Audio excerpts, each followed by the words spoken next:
saya Anggi Dharma Saputra, NIM 105190181. Video ini dibuat untuk memenuhi tugas akhir dari mata kuliah studi konstitusi yang diampu oleh Bapak Z. Haryanto SH MH.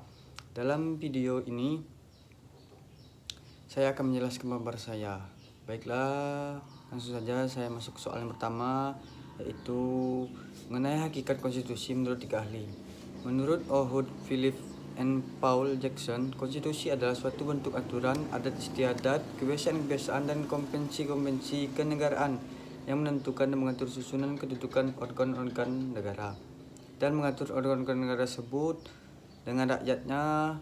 Yang kedua yaitu menurut Kenneth Skilton Weir, konstitusi digunakan dalam dua pengertian, yakni pertama digunakan untuk menggambarkan keseluruhan sistem ketatanegaraan suatu negara, kumpulan berbagai peraturan yang membentuk dan mengatur atau mengarahkan pemerintahan. Kedua, konstitusi digunakan dalam pengertian yang lebih sempit, digunakan untuk menggambarkan kumpulan peraturan yang biasanya untuk menggambarkan kumpulan peraturan yang biasanya dihimpun dalam suatu dokumen atau dalam beberapa dokumen yang berkaitan erat. Menurut Carl Schmitt, konstitusi yang selanjutnya menurut Carl Schmitt, konstitusi dibagi menjadi tiga, yakni konstitusi dalam arti absolut Versailles, di mana konstitusi dianggap sebagai kesatuan organisasi yang mencakup semua bangunan hukum dan organisasi-organisasi dalam negara. Konstitusi dalam arti relatif Verfassungsbegriff, di mana konstitusi dimaksudkan pada sebagai penghubung antara kepentingan suatu masyarakat dengan masyarakat lainnya, di mana konstitusi dihubungkan mengenai ajaran tentang keputusan konstitusi. Dalam arti positif, mengandung arti sebagai keputusan politik tinggi yang berhubungan dengan pembuatan peraturan perundang-undangan. Baik, lanjut soal nomor 2, yaitu perubahan konstitusi Indonesia menurut para ahli. Yang pertama menurut Taib 2350 terdapat dua sistem perubahan sistem konstitusi, yaitu yang pertama bahwa apabila suatu undang-undang dasar atau konstitusi diubah maka berlaku undang-undang dasar dan konstitusi yang baru secara keseluruhan. Hal ini pernah dialami di Indonesia, yaitu perubahan atau pergantian konstitusi dari UUD 1945 menjadi Konstitusi RIS 27 Desember 1949 sampai dengan 17 Agustus 1950, dan perubahan atau pergantian dari Konstitusi RIS menjadi UUD 1950 yaitu pada tanggal 17 Agustus 1950 sampai dengan 5 Juli 1959, serta dari Undang-Undang Dasar Serikat 1950 menjadi Undang-Undang 1945 5 Juli 1959 sampai dengan 1999. Sistem kedua bahwa apabila suatu konstitusi diubah maka konstitusi yang asli dapat tetap berlaku. Selanjutnya pengertian menurut ahli yang kedua, yaitu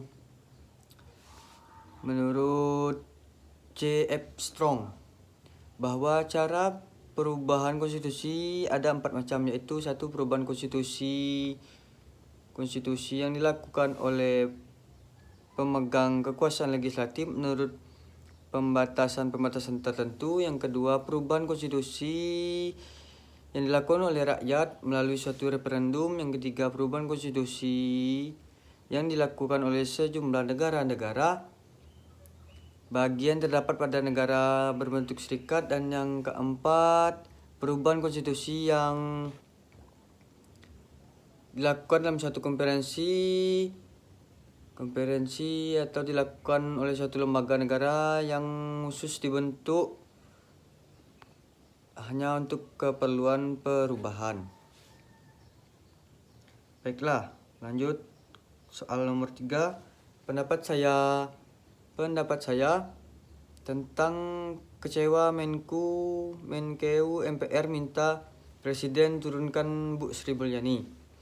Menurut saya, pendapat Ibu Sri Mulyani bagus, karena pemangkasan dana atau uang yang dipotong untuk membantu orang yang terkena COVID-19 atau terkena wabah COVID-19 untuk masyarakat miskin, untuk biaya pengobatan dan biaya vaksin, itu sangat bagus. Dikarenakan pertumbuhan ekonomi yang terjadi akibat wabah COVID-19 ini sangat merosot turun jauh dari pertumbuhan ekonomi biasanya. Banyak masyarakat yang menderita atas COVID-19 ini. Maka dari itu, keputusan Ibu Sri Mulyani menurut saya sangat bagus. MPR seharusnya menurut saya mendukung atas alasan Ibu Sri Mulyani memangkas uang badan anggaran MPR. Karena untuk membantu agar kestabilan ekonomi masyarakat yang anjlok akibat COVID-19 ini. Dalam berita tersebut bukan hanya dana MPR saja yang dipotong, banyak lagi dana lembaga tertentu yang dipotong untuk membantu rakyat akibat COVID-19 ini.